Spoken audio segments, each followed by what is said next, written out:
오늘도 은혜의 선물은 믿음을 통해 얻습니다 라는 제목으로 말씀 나누겠습니다. 교회에 오래 다닌 사람들은 이 은혜에 대한 얘기를 많이 듣게 됩니다. 은혜는 들었다고 해서 아는 것도 아니고 안다고 해서 그 은혜를 누리는 것도 아닙니다. 저는 원래 우리 기쁨의 교우들이 모두 하나님의 크신 은혜를 알고 은혜를 누리게 되기를 바랍니다. 오늘은 아브라함이 누린 은혜를 살펴보겠습니다. 하나님은 노아 이후에 죄악이 만연한 이 세상에 노아의 10대 후손 아브라함을 선택하셨습니다. 그때 아브라함의 나이는 75세였죠.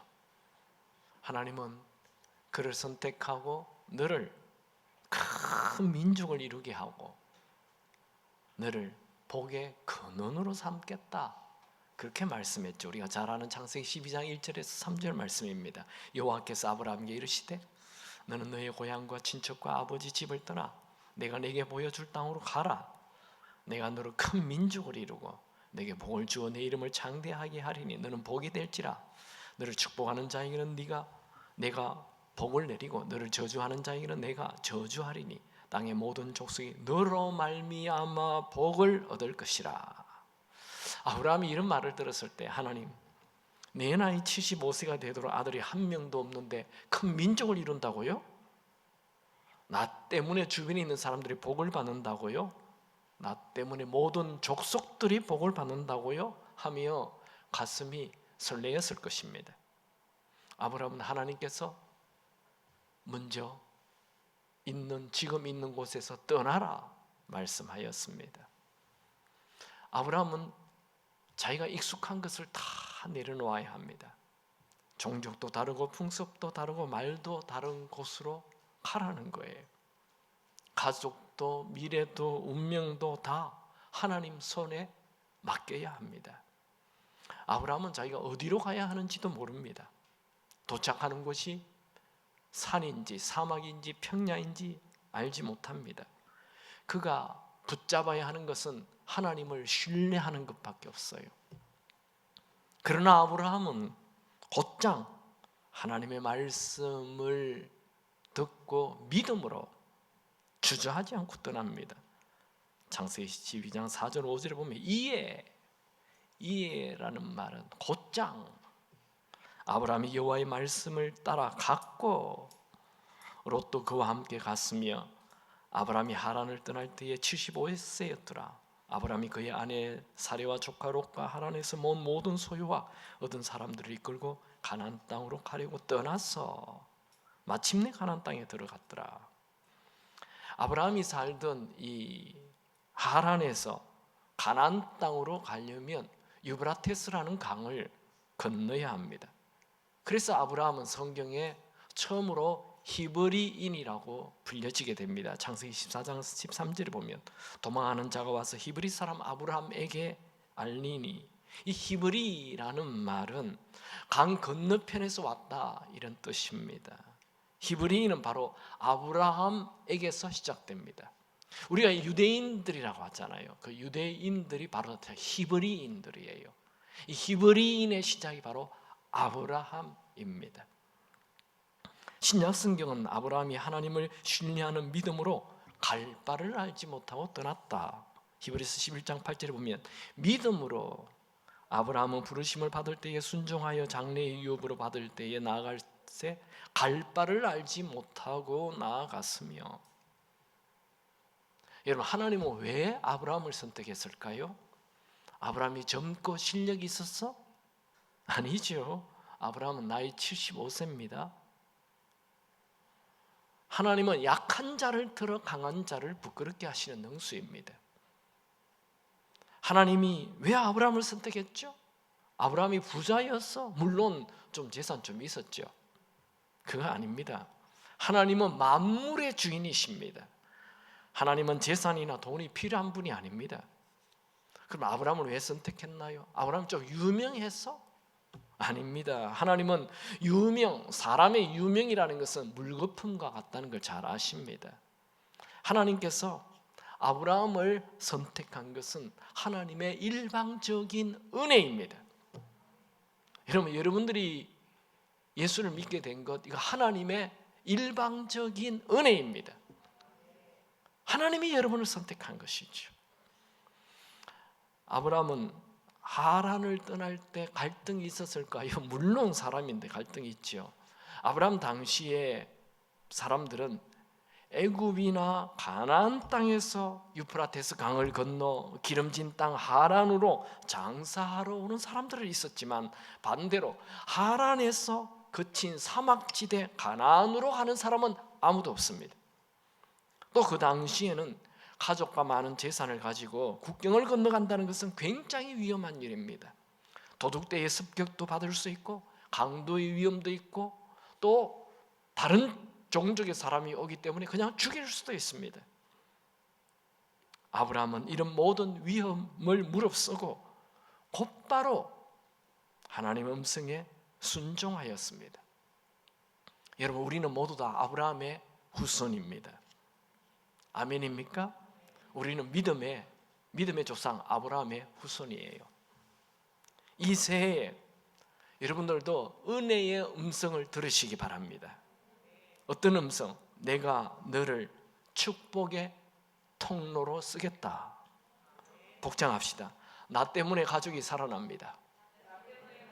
나 때문에 교회가 살아납니다. 나 때문에 민족이 살아납니다. 여러분, 이런 말을 할 때 나의 나이, 실력, 능력, 재력, 건강 보지 마십시오.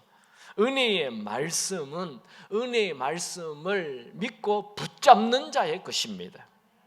땅의 모든 족속이 너로 말미암아 복을 얻을 것이다. 새해 이 말씀 붙잡으십시오. 저는 이 말씀을 탁 잡으니까 굉장히 기분이 좋더라고요. 내가 이 땅에 살아야 할 이유가 뭔가? 계속 존재해야 할 이유가 뭐지? 나 때문에 아내가 산다. 반대 아닌가? 아내 때문에 내가 사는 거 아닌가? 나 때문에 우리 아들, 딸들이 산다. 나 때문에 우리 교회가 산다. 나 때문에 이 나라가 산다. 와, 정말 가슴이 뜁니다. 우리 교회를 한번 생각해 봅시다. 우리 교회, 우리 기쁨의 교회에 와서 예수 다시 믿게 되었다는 사람들 굉장히 많아요. 우리 교회에 와서 믿음 없이 살다가 진짜 이제 믿음을 가지고 산다, 이런 얘기하는 분도 많아요. 또 어떤 분들은 우리 교회에 와서 하마터면 지옥 갈 뻔했는데 천국 가게 되었다, 이런 얘기하는 분들 많아요. 우리 교회에 와서 가정이 확 바뀌는 분들도 굉장히 많아요. 또 저는 우리 교회, 우리 교회가 요르단의 시리아 난민들을 1:1로 60가정을 지금 살리고 있거든요. 굉장히 기뻤습니다. 필리핀에 수많은 아이들이 우리 교회를 통해 그 아이들이 모여서 신앙생활을 하고 있죠. 또 우리 교회와 연결된 15곳의 선교지들 다 생각해 보면, 우리 교회가 정말 축복의 통로구나, 그런 생각이 듭니다. 여러분 자신이 하나님이 쓰시는 축복의 통로가 된다는 것을 믿으시기 바랍니다. 여러분, 우리는 골칫덩어리가 아니라 하나님에게 정말 가치 있는, 의미 있는 존재입니다. 여러분 한 명을 통해 수많은 사람들을 살리고 수많은 민족들을 살리길 하나님은 원하십니다. 절대로 지금 여러분이 가지고 있는 실력이나 재능이나 환경을 보고 여러분 스스로를 가치 없는 존재로 여기지 않기 바랍니다. 내까짓 게 못하겠어, 이런 생각 사탄의 속임수입니다. 사탄의 술수입니다. 한 번 더 복창합시다. 나는 복의 근원으로 태어났다. 하나님은 여러분을 통해 새로운 일을 행하길 원하십니다. 이제 아브라함은 나이 75세에 갈 바를 알지 못하고 가족을 데리고 하나님이 말씀하는 곳을 향해 떠납니다. 갈 바를 알지 못하기 때문에 하나님과 더 가까워졌고 하나님을 더 의지하고 하나님과 더 친밀하게 되었습니다. 아브라함이 가나안 땅 세겜에 와서 천막을 치고 틀을 잡았어요. 예배도 드렸습니다.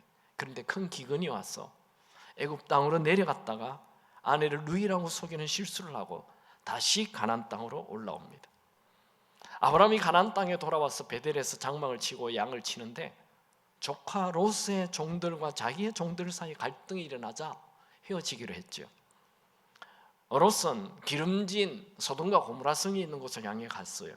아브라함은 롯이 떠난 뒤에 하나님께서 동서남북을 보라 이런 말씀을 듣고 또 두 번째로 너의 자손이 티끌 같이 해주겠다라고 말씀하였습니다. 그리고 이제 아브라함이 가나안 땅에 들어온 지 10년이 되던 해 그의 나이 85세였고 아내 사라의 나이는 75세였습니다. 아브라함이 하란 땅을 떠나 가나안 땅에 올 때 분명 하나님께서 큰 민족 이루겠다 하셨고 또 얼마 전에 너의 자손을 땅에 티끌같이 해주겠다 말씀하셨는데 이 가나안 땅에 들어온 지 10년이 되었지만 아들이 한 명도 없는 거예요. 그의 마음이 우울해졌어요. 여러분, 기도 응답이 없다고 믿음을 버리지 않기 바랍니다. 아브라함은 우울을 지나 이렇게 내 인생 끝나면 어떡하나 하는 두려움이 생겼습니다. 그것이 오늘 본문이에요. 창세기 15장 1절 2절 같이 읽습니다. 이후에 여호와의 말씀이 환상 중에 아브라함에게 임하여 이르시되 아브라함아 두려워하지 말라. 나는 내 방패요 너의 지극히 큰 상급이니라. 아브라함이 이르되 주 여호와여 무엇을 내게 주시라나이까. 나는 자식이 없사오니 나의 상속자는 이 다메섹 사람 엘리에셀이니이다. 아브라함이 두려워하는 것은 지금 자식도 하나 없이 죽는 거예요. 아브라함은 너무 답답한 마음으로 하나님께 물어봅니다. 하나님, 나에게 언제 아들 주시겠습니까? 지금 나에게 있는 저 믿을 만한 종 하나 엘리에셀, 이 사람입니까? 이 사람을 내가 그냥 상속자로 삼을까요? 3절 같이 읽습니다. 아브라함이 또 이르되 주께서 내게 씨를 주지 아니하셨으니 내 집에서 길린 자가 내 상속자가 될 것이니이다. 그때 하나님은 엘리에셀은 아브라함의 상속자가 아니라 아브라함 너의 몸에서 날 자가 상속자다라고 말합니다. 4절 읽습니다. 여호와의 말씀이 그에게 임하여 이르시되 그 사람이 내 상속자가 아니라 네 몸에서 날 자가 너의 상속자가 되리라 하시고, 하나님은 참 이상한 말씀을 하십니다. 지금 아들 한 명도 없는데 자꾸만 상속자가 너의 몸에서, 내 몸에서 태어난다는 거예요. 아브라함은 다시 고기를 갸우뚱하고 있을 때 하나님께서 너 천막에서 나와서 저 하늘의 별 좀 세어보라 하며 이 자녀를 낳을 것에 대한 그림을 마음에 그려라 말합니다. 같이 보죠. 15장 5절. 그를 이끌고 밖으로 나가 이르시되 하늘을 우러러 무별을 셀 수 있나 보라. 또 그에게 이르시되 내 자손이 이와 같으리라. 지금 아들은 한 명도 없는데 하나님이 하늘의 별을 보라고, 이 별처럼 너희 아들이 많을 거다 할 때 아브라함은 마음에 자기 자식이 하늘의 별처럼 많아질 것을 그림으로 그리고 그것을 믿었어요. 그게 6절이에요. 같이 읽습니다. 아브라함이 여호와를 믿으니 여호와께서 이를 그의 의로 여기시고. 여러분, 하나님은 우리에게 큰 은혜 베풀어 주기를 원하십니다. 그 큰 은혜를 받으려면 믿음으로 은혜에 접속이 돼야 합니다. 그러면 아브라함이 어떻게 해서 믿음의 조상이 되었습니까? 그의 선한 행위가 아니에요. 그의 실력이 아니에요. 그의 돈이 아니에요. 그는 두 번이나 아내를 누이라고 속이고 아내를 이방 왕에게 넘겨준 비겁한 사람입니다. 아브라함은 자신은 아기를 낳을 수 없는 나이임에도 불구하고 하나님께서 너의 자손이 하늘의 별처럼 많아질 것이라 말하자 그것을 믿었어요. 그때 하나님이 아브라함을 의롭게 여겼다. 그 순간 아브라함은 하나님 앞에 의인이 됐어요. 하나님은 누구를 제일 기뻐할까요?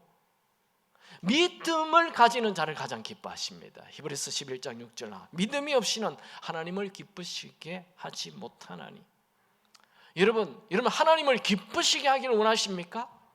그렇다면 지금 어려운 상황을 보고 우울해하거나 낙심하지 말고 하나님을 믿고 기대와 설레임을 가지고 사십시오. 그것이 하나님을 기쁘시게 하는 거예요. 저는 오늘 이 아브라함을 통해 딱 한 가지 메시지를 전하기를 원합니다. 그것은 은혜의 선물은 믿음을 통해서 얻는다는 거예요. 아브라함이 말씀을 믿고 의인이 된 것은 그 믿음의 거푸집입니다. 믿음의 그림자예요. 하나님은 신약에 와서 믿음의 실체를 보여주십니다. 우리의 믿음의 실체는 예수님입니다. 예수님을 주인으로 모시면 누구든지 의인이 됩니다. 이것을 로마서 4장 23절 24절에 나와 있죠. 같이 읽습니다. 로마서 4장 23절 24절. 그에게 의로 여기셨다 기록된 것은 아브라함만 위한 것이 아니요 의로 여기심을 받은 우리를 위함이니 곧 예수 우리 주를 믿는 죽은 자 가운데서 살리신 이를 믿는 자니라. 아브라함이 하나님의 말씀을 믿어서 의인이 된 것은 이 믿음의 그림자예요. 우리가 어떻게 의인이 됩니까? 아브라함은 말씀을 믿어서 의인이 됐지만 우리는 믿음의 실체인 예수를 주로 믿어 의인이 되는 것입니다. 이게 믿음의 실체입니다. 로마서 5장 1절 2절에 보면 더 분명하게 나옵니다. 로마서 5장 1절에 있습니다. 그러므로 우리가 믿음으로 의롭다 하심을 받았으니 우리 주 예수 그리스도로 말미암아 하나님과 화평을 누리자. 우리는 태어날 때부터 이 아담의 피를 물려받았기 때문에 본질상 진노의 자녀, 죄인이에요. 그런데 우리가 예수를 주로 영접하면 하나님과 화목하게 돼요. 다시 의인이 되는 거예요. 주로 말미암아, 예수가 주인됨으로 말미암아 우리는 하나님과 화목하게 되는 거예요. 의인이 되는 거예요. 2절, 로마서 5장 2절 같이 있습니다. 또한 그로 말미암아 우리가 믿음으로 서 있는 이 은혜에 들어감을 얻었으며 하나님의 영광을 버리고 즐거워하니라. 여러분, 하나님에게는 어마어마한 은혜가 있습니다. 이 은혜의 자리에 우리가 어떻게 들어갑니까? 믿음으로 들어간다는 거예요. 우리가 하나님의 크신 은혜를 받는 비결은 믿음이라는 통로입니다.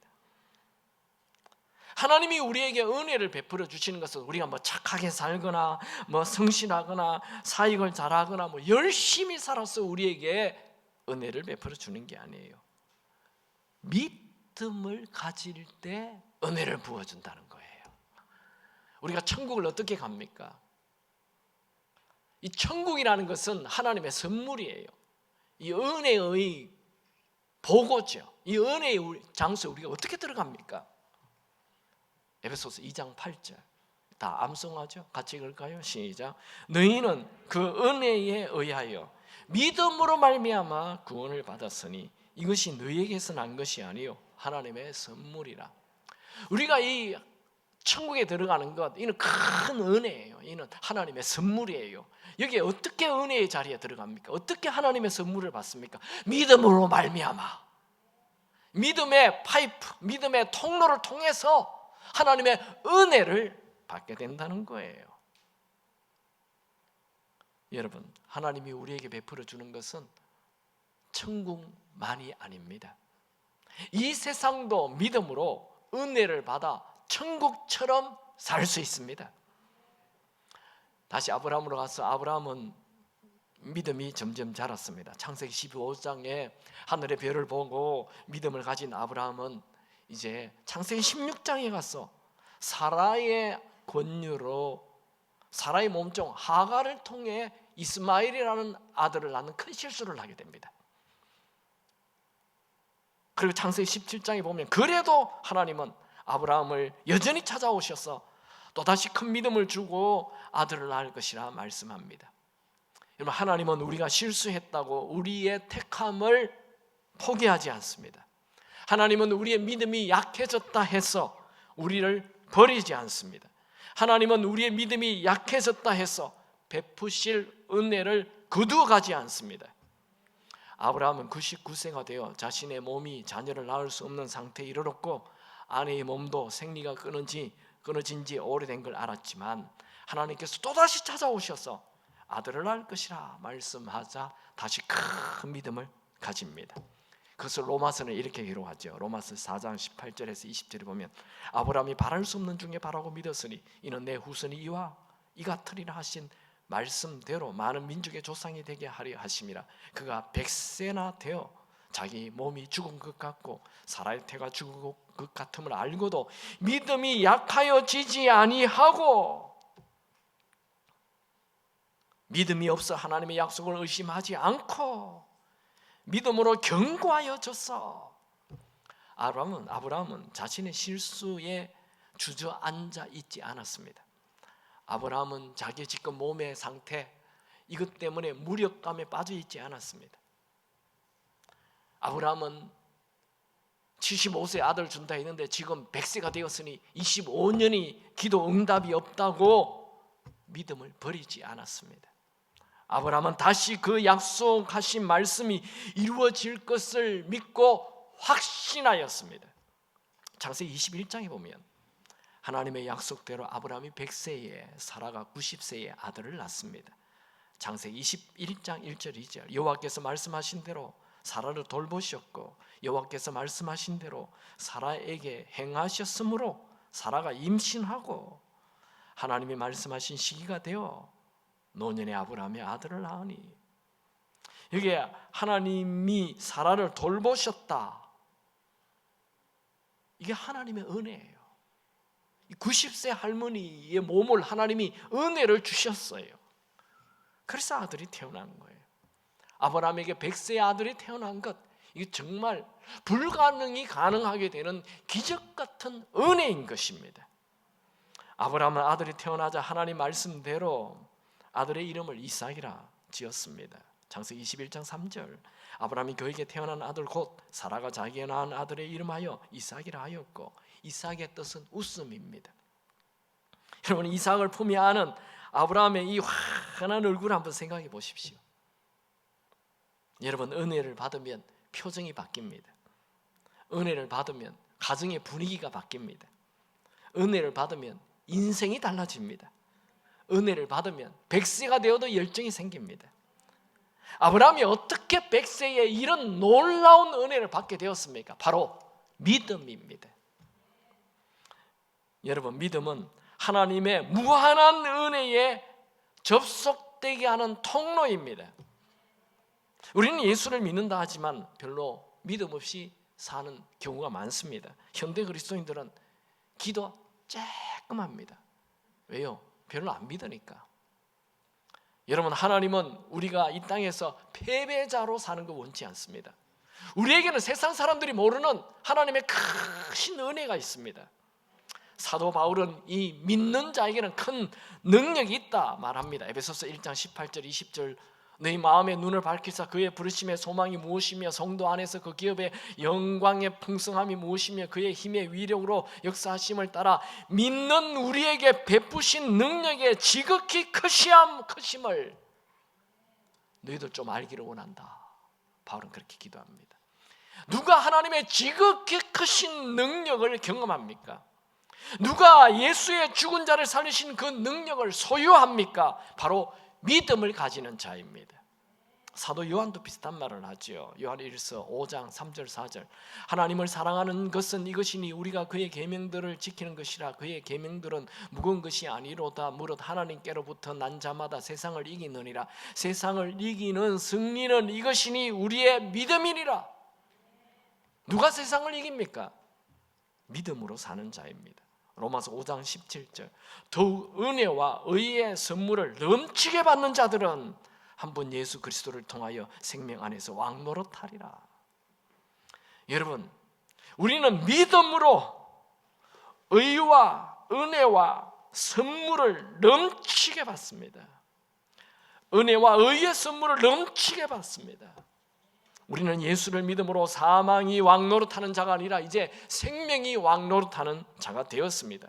사망이 왕노릇한다는 것은 내가 주인 되어 사는 것을 말합니다. 내가 주인 되어 살면 날마다 염려, 근심, 걱정, 두려움, 의심 속에 살 수밖에 없어요. 그러나 예수가 주인 되면 사망이 왕노릇하는 자가 아니라 생명이 왕노릇해서 날마다 기쁘고 즐겁고 기대가 되고 감사가 넘치는 삶을 사는 것입니다. 여러분, 믿음으로 사는 자에게는 지극히 크신 능력이 있습니다. 믿음으로 사는 자에게는 세상을 이기는 승리 있습니다. 믿음으로 사는 자는 언제나 생명이 왕노릇하게 됩니다. 초대교회 교인들, 로마의 핍박이 엄청 많았지만 정말 그들은 세상을 뒤흔드는 능력을 가졌죠. 베드로는 40년 된 안전병이를 일으키고 죽은 자도 살려냈죠. 베드로가 로마의 장군 고넬료 집에 갔는데 고넬료가 어떻게 합니까? 베드로가 들어오니까 막 대문 밖에서 땅에 엎드려서 막 절을 하였죠. 그러자 베드로가 이거 왜 이러시세요? 일어나십시오. 나도 평범한 사람입니다. 이렇게 얘기했죠. 바울이 일행이 루스드라에 갔을 때 루스드라의 군중들이 흥분해서 신들이 내려오셨다. 신이 오셨다. 그래서 바울이 도대체 이건 무슨 일입니까? 우리는 신이 아닙니다. 그런 말을 했죠. 바울이 일행이 데살로니가에 도착하니까 천하를 어지럽게 하는 자들이 왔다. 이렇게 하며 웅성웅성거렸죠. 여러분, 초대 교인들은 가면 기적이 일어나고 능력이 나타나고 사람들이 막 신처럼 대하려고 막 그랬어요. 그만큼 큰 은혜가 부어졌습니다. 왜요? 그들은 단순한 큰 믿음을 가졌기 때문입니다. 현대 그리스도인들은 복잡한 작은 믿음을 가지고 내 힘으로만 사는 초라한 그리스도인이 됐습니다. 생각이 너무 많아요. 하나님 이 말씀 믿을 수 있나? 믿을 수 있나? 진짜인가? 무리로 사람이 걸어갈 수가 있나? 뭐 여자가 아들을 낳을 수가 있나? 오병이로 5,000명 뭐 이게 화학적, 물리적, 과학적으로 가능한가? 너무 복잡해요, 복잡해. 아브라함이 바랄 수 없는 중에 바라는 큰 믿음을 가졌던 것처럼 여러분들도 바랄 수 없는 중에 바라는 큰 믿음을 가지기를 축원합니다. 로마서 4장 18절 아브라함이 바랄 수 없는 중에 바라고 믿었으니 이는 내 후손이 이 같으리라 하신 말씀대로 많은 민족의 조상이 되게 하려 하심이라. 물어봅시다. 여러분에게는 바랄 수 없는 중에 바라는 이런 꿈이 있습니까? 있기나 해요? 바랄 수 없는 중에 바라는 그런 비전, 꿈이 있습니까? 아이고, 내 모양으로, 내 실력으로, 내 능력으로, 내 나이에 내가 뭘 하겠어? 여러분, 이 새해에 바랄 수 없는 중에 바라는 큰 비전이 있기 바랍니다. 우리는 믿음으로 구원받는다는 거 다 믿으시죠? 믿음으로 천국 간다는 거 다 믿으시죠? 그런데 일상생활에는 이 믿음을 별로 사용하지 않아요. 농부의 예화를 한번 들어봅시다. 존 비비어의 목사님이 이렇게 쓴 글인데 제가 인용해서 하겠습니다.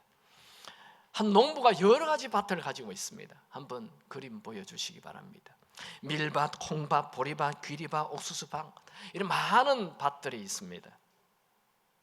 그리고 이 지역은 기후가 너무 건조해서 작물들이 자라려면 이 강물이 꼭 필요합니다. 그런데 이 농부는 이상하게 밀밭에만 성수관을 연결하여 강물을 공급합니다. 그러니까 밀밭만 풍성한 열매를 맺고 다른 밭에 있는 작물들은 다 말라 죽어버렸어요.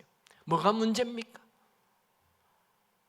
강물을 밭에 연결하는 성수관을 다른 밭에는 연결 안 한 것입니다.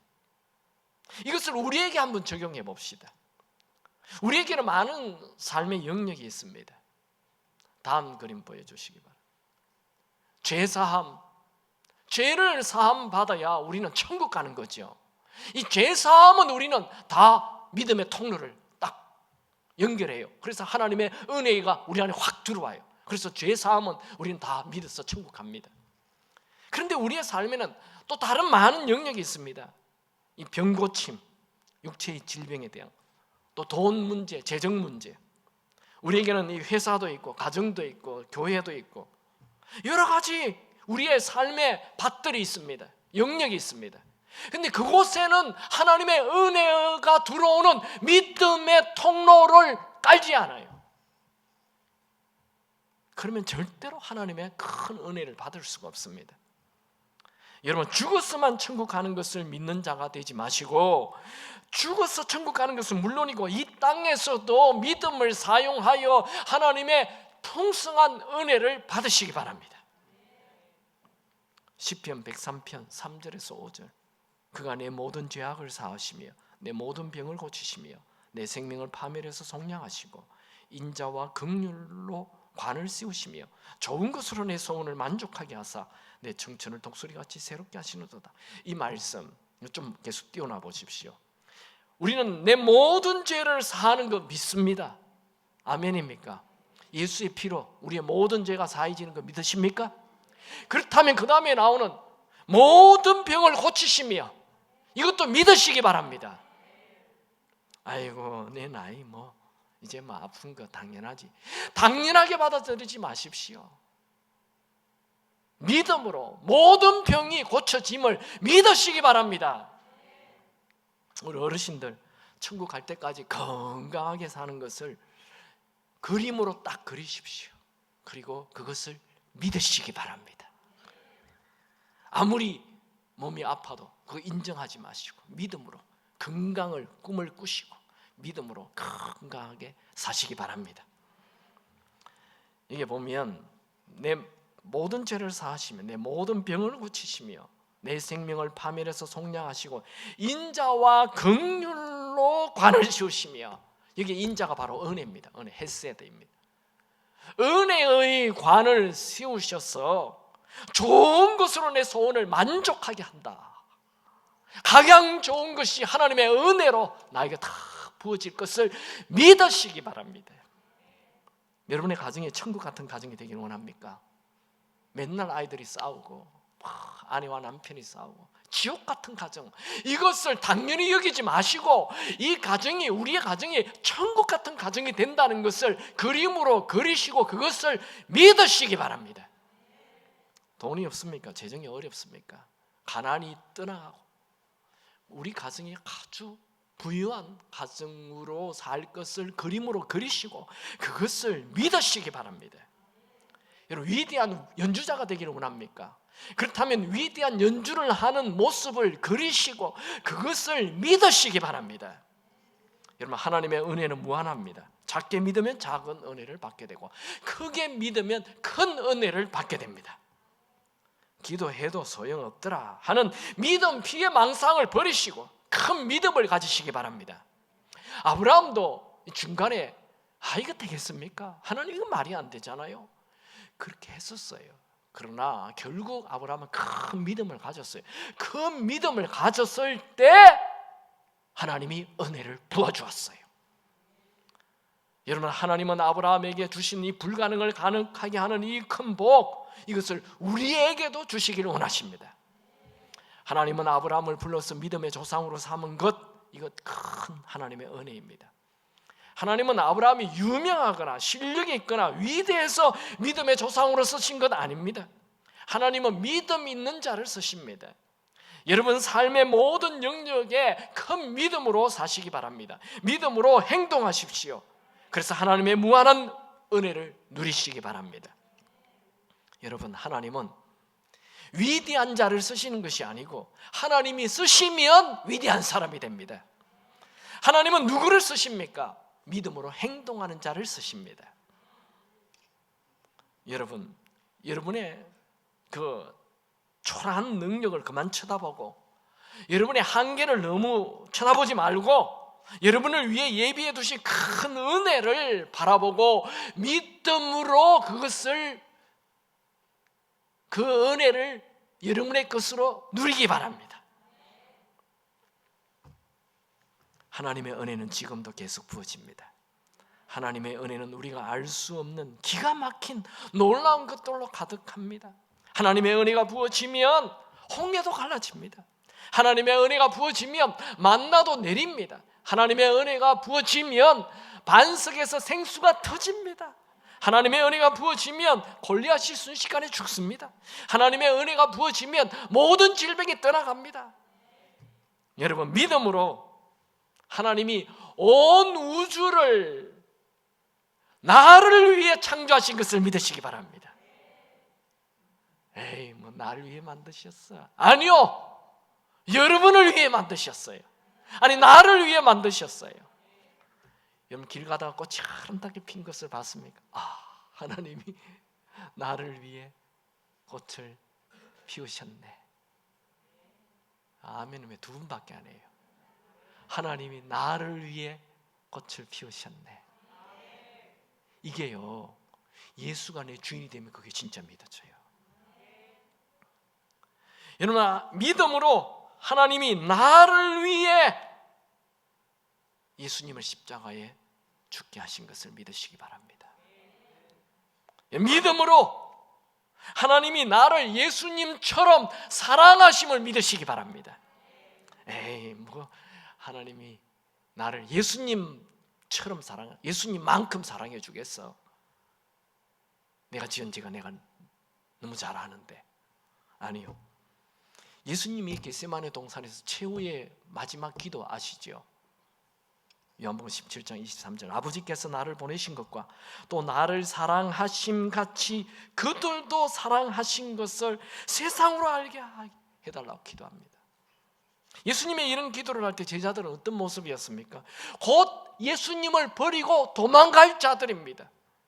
그들을 향하여 기도할 때 하나님 아버지, 하나님이 나를 사랑하신 것을, 나를 사랑하신 만큼 저 제자들도 하나님이 저들을 사랑하신다는 것을 알게 해 주옵소서. 그렇게 예수님이 기도하셨다니까요. 우리를 향한 하나님의 사랑은 우리가 생각하는 것과는 비교할 수만 없을 만큼 큽니다. 이건 제자들만을 위해 기도한 게 아니에요. 요한복음 17장 20절에 보면 내가 비옵는 것은 이 사람들만 위함이 아니요 또 그들의 말로 말미암아 나를 믿는 사람, 바로 우리죠, 를 위함이니. 여러분, 우주의 왕이신 만왕의 왕이신 하나님이 벌레보다 못한 나를 예수님처럼 사랑하신다는 것, 이거 정말 엄청난 은혜입니다. 우리를 향한 하나님의 사랑은 우리의 죄나 실수 때문에 멈추거나 약해지거나 작아지지 않습니다. 우리를 향한 하나님의 사랑은 우리의 상황과 상관없이 무한한 사랑으로 계속 사랑하십니다. 그것이 하나님의 성품이십니다.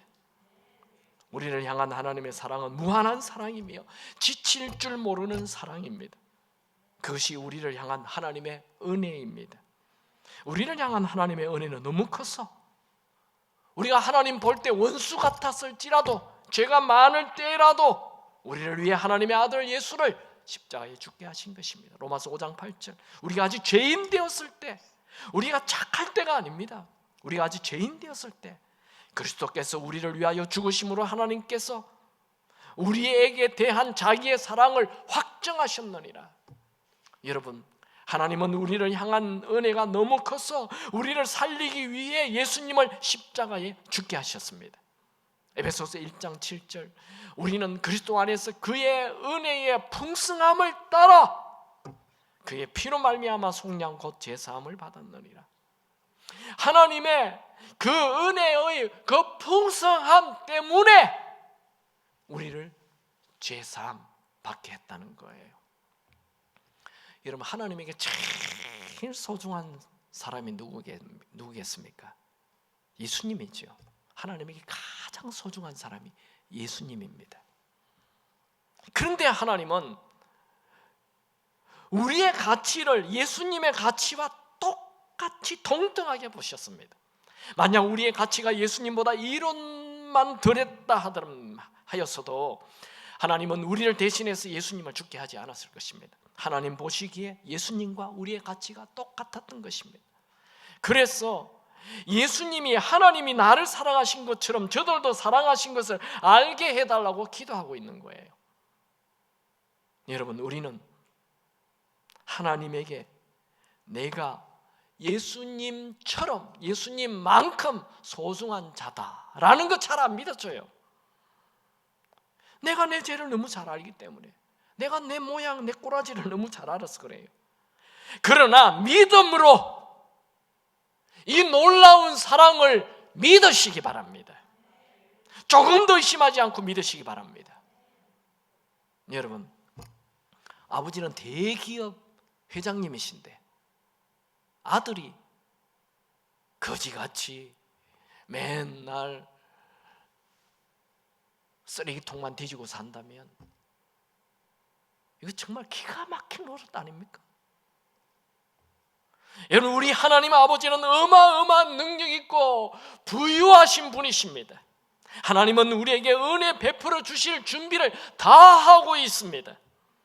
우리에게는 하나님의 은혜를 받을 믿음의 통로, 믿음의 파이프, 그 믿음이 필요합니다.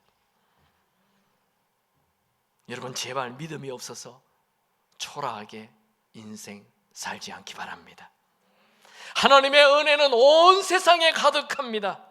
여러분, 큰 믿음으로 풍성한 은혜를 받고 누리는 한 해가 되기를 축원합니다. 찬양합시다.